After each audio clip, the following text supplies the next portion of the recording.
بسم اللہ الرحمن الرحیم نحمدہ ونصلی علی رسولہ الکریم اما بعد۔ تم ہی سربلند رہو گے اگر تم مومن ہو۔ یہ کہیں لکھا ہوا ہے؟ کوئی عالم ہے یہ قرآن میں لکھی ہوئی بات کا ترجمہ ہے، یہ مفہوم ہے۔ کیا تم ہی سر بلند رہو گے اگر تم مومن ہو؟ تو سر بلندی کے لیے ہمیں مومن بننا پڑے گا۔ اور مومن کس کو کہتے ہیں؟ مومن کس کو کہتے ہیں؟ آپ فرمانبردار کسے کہیں گے؟ جو آپ کی 10% بات مانے، 20% مانے، 50% مانے، 80% مانے، آپ اس کو فرمانبردار کہیں گے؟ بیوی گھر کے سارے کام کرتی ہے اور اس میں کچھ تھوڑی سی غلطی بھی ہوتی ہے، کچھ منمانی بھی کر دیتی ہے، کچھ ایسا بھی کرتی ہے جو ہم کو پسند نہیں مگر اس کو پسند ہے۔ ہم کو پسند نہیں تو اس کو پسند ہے۔ کیا بنائی؟ ابھی 5 دن پہلے کریلا بنائی تھی، آج پھر کریلا بنائی۔ بیوی نے کہا کریلا بہت نفع کی چیز ہے، تو کھا نا، تجھے نفع دے گا، میرے لیے کیوں روز کریلا بناتی ہے؟ اچھا 5 دن کے بعد اس نے کریلا بنایا جو پسند نہیں، تو 4 دن تک اس نے پسند کا بنایا تھا، تو کتنے فیصد غلطی کیا؟ 20%۔ 5 میں سے اگر ایک دن اس نے کوئی غلطی کر دیا تو اس کی غلطی کتنے % آئے گی؟ 20 میں، وہ بھی ایک آئٹم میں۔ کس میں؟ ایک آئٹم میں 20% غلطی ہوئی ہے خالی، کیونکہ آپ نے ہر بات پہ نہیں ڈانٹا، آپ نے صرف کریلے پہ ڈانٹا ہے۔ تو اس کا مطلب کہ آج بھی 20% میں جتنا دن بھر کیا تھا سب اس نے اچھا ہی کیا۔ تو پھر اب یہ % نکالیں گے تو کتنے فیصد غلطی ہوگی؟ ہے 2% ہو جائے گی، 1% ہو جائے گی، 0.00 کچھ ہو جائے گی، میں کہتا ہوں 2% ہو جائے گی۔ 2%، ارے یار سمجھتی نہیں یار، کتنے ٹائم اس کو بتایا میں نے، سمجھتی نہیں۔ اتنی چھوٹی سی غلطی ہے مگر وہ سمجھتی نہیں ہے، اور ہم کتنے % نافرمانی کر رہے ہیں، اور ہم سمجھدار ہیں۔ ہم سمجھدار ہیں، یہی جا کر بہت بڑی غلطی ہم کر رہے ہیں۔ آپ کر رہے ہو یا نہ کر رہے ہو، شکیل تو کر رہا ہے، اپنے لیے بیان کر رہا ہے۔ ہمارا مزاج یہ ہو گیا کہ ہم جو کہیں سب مانو، ہم جو کہہ دیں سب مانو اور سب مانے۔ ایسا نہیں کہ ایک مانے ایک نہ مانے، ہماری سب مانے اور سب لوگ مانے، اور جہاں نہیں مانے وہاں پر ناراض۔ آج ہماری مسجد میں صبح میں جمعہ کے دن جو مسنون ہے پڑھنا، کیا ہے بھائی؟ ہے کسی کو پتا صبح میں قرات میں کیا پڑھنا چاہیے؟ کون سی سورت؟ الف لام میم سجدہ اور سورہ دہر، وہ پڑھی گئی۔ تو 2 آدمیوں کو بہت غصہ آ گیا۔ یہ پڑھنا مسنون ہے، روز اتنی لمبی نہیں پڑھی جاتی، اس کا پڑھنا مسنون ہے۔ جہل کا غلبہ ہے، جہالت شباب پر ہے، علم نہ رکھ کر مسنون اعمال ہوا تو اس پر غصہ ہو گئے۔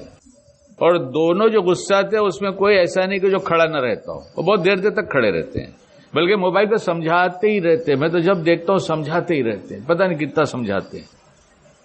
یعنی غلط بات پر تو غصہ چھوڑ دو، شریعت کی بات پر جہل کی وجہ سے غصہ کر رہے ہیں۔ ہر وقت غصہ، ہر وقت اپنی بڑائی۔ جس کے اندر اپنی بڑائی ہوگی کبھی سر بلند نہیں ہو سکتا۔ اپنے کو مٹائیں گے تو سر بلندی حاصل ہوگی، لیکن ہم تو ہم ہیں، ہماری چلے، ہماری مانی جائے، سب لوگ مانے اور ہر بات مانے، نہیں ملے گی۔ ہم اپنے آپ کو اپنے اندر سے نکالیں گے اور اللہ کی بندگی میں آئیں گے، اپنے کو مٹائیں گے، ہم کچھ نہیں ہے سمجھیں گے تو اللہ کے لیے جگہ بنے گی اور اللہ دل میں آئے گا۔ ہم نے جگہ ہی نہیں چھوڑا ہے۔ اور نافرمانی پہ نافرمانی ہو رہی ہے، اور دوسروں کو حقیر سمجھ رہے ہیں. ہر ایک کو ہر ایک سمجھا رہا ہے، اور ہر ایک کو اللہ بھی سمجھا رہا ہے. قرآن کیا سمجھا ہی تو رہا ہے، حدیث کیا سمجھانے کی بات تو ہی ہے. ہر ایک کو اللہ نے سمجھایا، ہر ایک کو نبی نے سمجھایا، اور شریعت چھوڑ کے گئے. اور سمجھانے والی شریعت ہے، سر بلند کرنے والی شریعت ہے، عزت دلانے والی شریعت ہے، حاکم بنانے والی شریعت ہے. لیکن حاکم ہونے کی صلاحیت کچھ بھی نہیں، اور ہر ایک پر حکم چلا رہے ہیں، تو کیسے بنے گی؟ جس راستے سے سربلندی حاصل ہوتی ہے، بڑائی حاصل ہوتی ہے، بڑے عہدے مل جاتے ہیں، لوگ عزت کرنے لگتے ہیں، وہ غیروں کے طریقے سے ہمیں حاصل نہیں ہو سکتی. ہمیں حاصل کرنے کے لیے پوچھنا پڑے گا شریعت کیا کہتی ہے، اور سمجھ میں آئے یا نہ آئے مان لینا پڑے گا. سمجھ میں آئے یا نہ آئے مان لینا پڑے گا. بہت سی باتیں شریعت کی کھلی ایسی ہیں جو ہمیں سمجھ میں نہیں آتی، عقلاً سمجھ میں نہیں آئے گی. مثلاً 100 روپیہ ہے، اس میں سے 2.5 روپیہ زکوٰۃ نکالا تو بچا کتنا؟ 97.5. اور کسی نے 100 روپے پر 2% سود لیا تو کتنا ہو گیا؟ 102. تو بڑھا کیا نظر آیا؟ سود والا. گھٹا کون نظر آیا؟ زکوٰۃ والا. لیکن شریعت کیا کہتی ہے؟ کون بڑھ گیا کون گھٹ گیا؟ زکوٰۃ والا. جس کا کم ہے وہ بڑھ گیا، اور جس کے پاس زیادہ آیا وہ گھٹ گیا. اور سود لینے والے کو کتاب میں دیکھا 40 سال کے اندر اندر ختم فرما دیتے اللہ. یہ کس کا مفہوم ہے، کس کی بات ہے، وہ تو مجھے یاد نہیں، بہت پہلے میں نے کسی کتاب میں پڑھا تھا. حضور پاک علیہ الصلوۃ والسلام کو معراج ہوئی. معراج کا کیا مطلب؟ معراج کا کیا مطلب؟ شب معراج تو بہت مناتے ہیں، شب معراج مناتے ہیں. معراج میں کیا ملی تھی؟ نماز. اور تفصیلی واقعہ ہر شب معراج میں بیان ہوتا ہے، کبھی بیان ہو یا نہ ہو، سال میں ایک دفعہ اس کا سیزن آتا ہے بیان کرنے کا، تو بیان ہوتا ہے. تو اس لیے ہمیں سمجھانے کی ضرورت نہیں، آپ سب جانتے ہیں کیا ہوا تھا، کتنی دیر میں کہاں تک پہنچے تھے، کہاں کہاں پہنچے، پھر کہاں پہنچے، یہاں تک کہ اللہ کے ایک دم قریب ہو گئے. تو یہ تو سمجھ میں نہیں بات آتی، یہ سمجھ میں نہیں آ رہی بات. ہمارا ایمان ہے اس پر، ایمان ہے. ہمارے نبی علیہ الصلوۃ والسلام نے جو فرمایا سب سچ ہے. جو فرمایا تھا پچھلے دور کے بارے میں وہ ہوا، آج بارے میں ہے وہ ہو رہا ہے، کل وہ ہوگا جو آپ نے فرمایا ہے، اس سے ہٹ کے نہیں ہو سکتا. تو جب کفار مکہ نے سنا تو کیا کیا؟ ہماری زبان میں بیان ہے، یہ مذاق اڑایا، ہنسے. ان کے ہنسنے اور مذاق اڑانے کا عنوان ان کو مل گیا. حضرت ابوبکر صدیق رضی اللہ تعالیٰ عنہ وہاں تھے نہیں اس وقت، وہ گھر پہ تھے. وہ آئے تو کس نے اطلاع دیا ان کو؟ کس نے دیا تھا؟ ابو جہل نے، جہاں تک مجھے خیال ہے ابو جہل نے. اور یہ سوچا تھا کہ جب ایسی بات سنیں گے تو ابوبکر بھی کہہ دیں گے اب تو ہم ان کو نہیں مانتے، اس لیے کہ ممکن ہی نہیں ہے، امپاسبل. تو انکار کر دیں گے، اور دن بھر گھوم گھوم کر ہم جس سے کہیں گے سب انکار کر دیں گے، کیونکہ سمجھ میں آنے والی بات ہی نہیں ہے یہ. تو جب ان کو خبر لگی تو چونکے، تو سمجھ گیا کہ یہ بھی اس کو ماننے کو تیار نہیں ہے. باڈی لینگویج سے. کس سے؟ آج کل بہت بولی جا رہی باڈی لینگویج، پہلے بہت کم تھی، اب بہت ہوتی ہے. تو ہاں باڈی میں کچھ ہے بھی نہیں، فجر کی نماز بھی نہیں پڑھتے، سوئے رہتے ہیں، باڈی میں آئے گا کیا؟ آئے گا کیا؟ جو رات کو دیر تک جاگے گا اس کی باڈی میں سے جو ہے وہ جاتا ہے.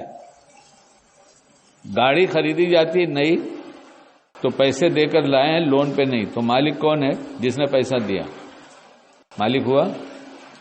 گاڑی کو اپنی مرضی سے استعمال کر سکتا ہے، کر سکتا ہے. اسپیڈ میں بھی کیا ہے؟ ریسٹرکشن. کیا بولتے اس کو؟ کتنے کلومیٹر تک اس کی اسپیڈ. ارے گاڑی والوں بتاؤ نا, میں تو گاڑی والا ہوں ہی نہیں, میں تو ریل گاڑی والا ہوں, لوکل والا, جس میں بدن کا خوب پسینہ نکلے اور بغیر پیسے کی مالش ہو, بغیر پیسے کی مالش, سب دبا ڈالتے ہیں یہاں سے وہاں تک, ساری تکان اتار دیتے ہیں, بیچ میں کھڑے ہو جاؤ. اس کا نام دھکا مت رکھو, خالی مالش رکھ دو, دیکھو کتنا مزہ آتا ہے. کہو گے یار یہ تو بہت اچھی جگہ ہے. آفس سے واپسی پر جتنی تکان ہے سب لوگ اتار ڈالتے ہیں, سیٹ تلاش نہیں کرو گے, آدمیوں کے بیچ کھڑے رہو گے. تو باڈی میں ہے کیا؟ کچھ بھی نہیں. ہماری باڈی کو جتنی چیزیں نقصان پہنچائے ہم سب لیتے ہیں, اور جو نفع پہنچائے سب چھوڑتے ہیں. میں تو نہیں کہتا, میں کیوں کہوں, یوٹیوب کا زمانہ ہے, گوگل کا زمانہ ہے, اس میں جا کے سنو تو بہت کچھ ملتا ہے سننے کو. کہتے ہیں الومینیم کے پتیلی میں کھانا پکانا پوائزن ہے, سلو پوائزن, اس سے کینسر ہوگا اور بہت ساری بیماریاں لگیں گے. بولے ہم تو کھائیں گے, ہم تو کھائیں گے. کیوں؟ کہ ہمارے ماں باپ نے کھایا ہے. تو کفار مکہ نے کہا ہمارے باپ دادا سے چلا آ رہا ہے, ہم نہیں چھوڑیں گے. اور جو صالح طبیعت کے انہوں نے کہا آج چھوڑ دیں گے اور ابھی چھوڑ دیں گے. کہ ریفائن تیل مت کھاؤ. اچھا ریفائن تیل نہیں کھائیں گے تو کوئی فائن کرے گا؟ نام کیا بہترین بہترین سن کے آتے ہیں. یہ سب یوٹیوب کی خبریں ہیں, گوگل کی خبریں ہیں کہ 12 قسم کے کیمیکل استعمال کر کے تیل کو ریفائن کیا جاتا ہے. ڈبل ریفائن کا مطلب 18 طرح کے کیمیکل, اور 600 ڈگری تک پکایا جاتا ہے. کہا ہم تو وہی کھائیں گے. عقل تو ہماری ہے ہی نہیں ہمارے پاس. ہم عقل مند اپنے کو سمجھ رہے ہیں, اسی لیے عقل نہیں ہے. ہم جس دن سمجھیں کہ ہمارے پاس نہیں, ہمیں سیکھنا ہوگا, اس دن سب سیکھ جائیں گے. کوئی کسی عنوان پر, کوئی اس کسی عنوان پر, کوئی کسی عنوان پر. بڑا عقل مند ہے. اور ایک عنوان تو بہت اچھا ہے, مالدار بننا. سب عقل مند ہے, کوئی بیوقوف نہیں. اور کرسی کی چاہت, سب عقل مند ہے. باقی سب جگہ بیوقوفی الا ماشاء اللہ. جیسے ریفائن تیل کا نام آتا ہے, اس کے مقابلے میں گھانی والے تیل کا نام آتا ہے. گھانی والا نہیں سمجھتے تو جا کے تلاش کرنا. ہر دم تو سرچ کرتے ہی رہتے ہیں نا, آپ حضرات بھی تو کرتے ہوں گے, سرچ میں تو لگے ہیں. لیکن شریعت میں سرچ کر لے تو جیت جائیں گے. عقل مندی آ جائے گی, بیوقوفی ختم ہو جائے گی. خود کی بربادی اپنے ہاتھوں سے جو کر رہے ہیں, لوٹ رہے ہیں اپنے آپ کو, اپنے آپ کو تباہ بربادی, اپنے آپ کو لوٹ رہے ہیں, اپنی نسلوں کو مٹا رہے ہیں, اپنی نسلوں کو کی صحت کو برباد کر رہے ہیں. یہ پیکٹ کے کھانے کیا ہے؟ محبت میں زہر کھلا رہے ہیں. چاکلیٹ کیا ہے؟ محبت میں زہر کھلا رہے ہیں. نہیں نہیں, ابھی اتنی بھی کیا سختی ہے؟ نہیں نہیں, بالکل سختی نہیں. مریے اور مر جانے دیجیے. کل قیامت ہوگی, حساب کتاب ہوگا. ہمارا ایمان ہے, یہ بچے ہمارے پاس امانت دیے گئے ہیں, ان کی تربیت, ان کی حفاظت, ان کو ادب سکھانا, ان کو دین سکھانا ہماری ذمہ داری ہے. ان کی صحت کو برقرار رکھنا ہماری ذمہ داری ہے. تم ہی کامیاب ہوگے, یہ سب کر کے تم ہی کامیاب ہو جاؤ گے. شکیل, تمہیں ملے گی سر بلندی. لیکن مانتے نہیں بچے مانتے نہیں. ارے بہت جگہ نہیں مانتے تو آپ تو مارتے ہیں, آپ تو مارتے ہیں. جہاں مارنا نہیں چاہیے تو وہاں مارتے ہیں. جب مارنے کی چیز آتی ہے تو کہتے مانتے نہیں, اور مارنے کی ضرورت ہی نہیں. جب ہم سمجھیں گے تو پیار سے سمجھائیں گے تو بچے بھی مانیں گے. ہم ہی بے عمل ہوں گے تو بچوں کو باعمل نہیں بنا سکتے. ہم فجر کی نماز چھوڑ کے سوئیں گے اور بچے ہماری نماز پڑھیں گے. ہم ہر وقت شریعت کے قانون توڑتے رہیں گے, ہمارے بچے پابند شریعت ہوں گے. اس لیے ہماری تو عقل ہی ختم ہو گئی بس. اور سب کو بیوقوف سمجھنے والا سب سے بڑا بیوقوف ہے. بیوقوف سے بھی عقل سیکھی جاتی ہے. کسی نے کسی بڑے فلاسفر سے پوچھا تھا, آپ اتنے بڑے عقل مند کیسے ہو گئے, کہاں سے لائے عقل؟ کہا بیوقوفوں سے سیکھا. کہا اچھا, بیوقوف سے عقل سیکھ لیا؟ کہاں, جو بیوقوفی کے کام وہ کرتے تھے ہم نے چھوڑ دیے. تو پتہ تو چلے کیا بیوقوفی ہے کیا بیوقوفی نہیں ہے. اللہ کی بات نہ ماننا, اللہ کے رسول کی بات نہ ماننا, سمجھ میں آئے یا نہ آئے, نہ ماننا جو ہے وہ سب سے بڑی بیوقوفی ہے. کہ اللہ نے بنایا ہے تو نسخہ بتایا ہمارے لیے کہ تم کو کیسے جینا ہے. گاڑی تیز نہیں چلا سکتا اپنے مالک ہونے کے بعد بھی, اتنے کلومیٹر تک اتنی رفتار سے چلانا. ارے بھائی ہے ایسا قانون کچھ ہے نا ایسا؟ پہلے گاڑیوں میں تو ایسے ہی ہوتا تھا. اب پتہ نہیں لیٹسٹ گاڑیاں آئی ہیں, پتہ نہیں اس میں پہلے دن سے اڑاتے ہیں کیا کرتے ہیں مجھے پتہ نہیں. پہلے ایسا تھا کہ اتنے کلومیٹر تک اسپیڈ بڑھانا نہیں, اس کے بعد پھر اسپیڈ بڑھانا, ایسا تھا. ارے کوئی گاڑی والے بولو تو صحیح کہ ہے کہ نہیں ہے, میں سمجھ جاؤں کہ نئی گاڑیاں آ گئی ہیں, اب اس میں سب ریسٹرکشن ختم ہو گیا ہے. کوئی بولتے ہی نہیں. کوئی ایسا مسئلہ پوچھ رہے ہیں کہ شریعت کا ہے, وہ آپ ہی کا تو ہے. تو سمجھ میں آئے یا نہ آئے, مان لینا عقل مندی کی بات ہے, اور ایمان والوں کی علامت ہے. باڈی لینگویج سے کیا پتہ چلا؟ باڈی لینگویج چلی گئی تھی نا یہاں سے, پھر باڈی چلی آئی. سونے سے سب خراب ہوگا, لٹ جائے گا. جلدی سونے کی عادت ڈالو, سب کام چھوڑ. جیسے نوکری کرنے والا دکان ٹائم پہ چھوڑ کے جاتا ہے, ایسے ہی سیٹ چھوڑے گا تو دکان کا کام چلے گا صحیح, اور اس کا بھی نظام صحیح ہوگا. سیٹ سمجھتا میں دکان کا نوکر ہوں, جتنے دیر تک دکان رکتی ہے اتنے دیر تک رکا رہتا ہے, تھکا ڈالتا ہے اپنے آپ کو. اور اس پہ بہت ساری باتیں, اس وقت تو موقع نہیں ہے کہنے کا, لیکن کم سے کم خدارا ہم اپنے حال پہ رحم کریں, ہم رات کو جلدی سونے کی عادت ڈالیں. اور پھر آئندہ اگر یاد دلائیں گے جلدی سونے کے فائدے تو انشاءاللہ وہ بیان کر دوں گا. اللہ توفیق دے گا تو انشاءاللہ بیان کروں گا. اس وقت تو وقت ختم ہو رہا ہے. تو ابوبکر صدیق رضی اللہ عنہ, کس نے کہا؟ ارے کہا وہی جن کے پیچھے تم لگے رہتے ہو, ان کی بات مانتے ہو, وہی انہوں نے کہا. تب تو سچ ہے. تب تو اگر انہوں نے کہا, اللہ نے کہا کہ تم ہی سر بلند رہو گے, تو بات سچ ہے یا نہیں ہے؟ تو پھر کیا بننا پڑے گا؟ ہر جگہ مومن بن کے جینا پڑے گا. تو اس کا کیا مطلب؟ ہر کام پوچھ کر کرنا پڑے گا, ہر کام, کہ یہ کام میں شریعت کا کیا حکم ہے. بس جب پوچھنے لگیں گے, کرنے لگیں گے تو مومن بن جائیں گے. اور نفس شیطان غلطیاں کرائے گا تو فوراً توبہ کریں گے, دیر نہیں کریں گے, اور راضی نہیں رہیں گے گناہ پر. کہہ دیں گے کہ اللہ پاک مجھ سے غلطی ہوئی, معاف کر دیجیے, اللہ معاف کر دے گا, اور پھر مومن ہو جائیں گے. غلطی کر کے توبہ کیا, پھر کامل مومن ہو گئے, متقی ہو گئے. اور متقیوں کے ساتھ بڑے بڑے وعدے ہیں, سربلندی بھی متقیوں کے حصے میں آتی ہے. اللہ ہم سب کو اللہ کی 24 گھنٹے نہیں پوری زندگی ماننے کی توفیق عطا فرما دے, اور اپنی پسند کا بنائے, اپنے پسندیدہ کاموں میں لگا دے.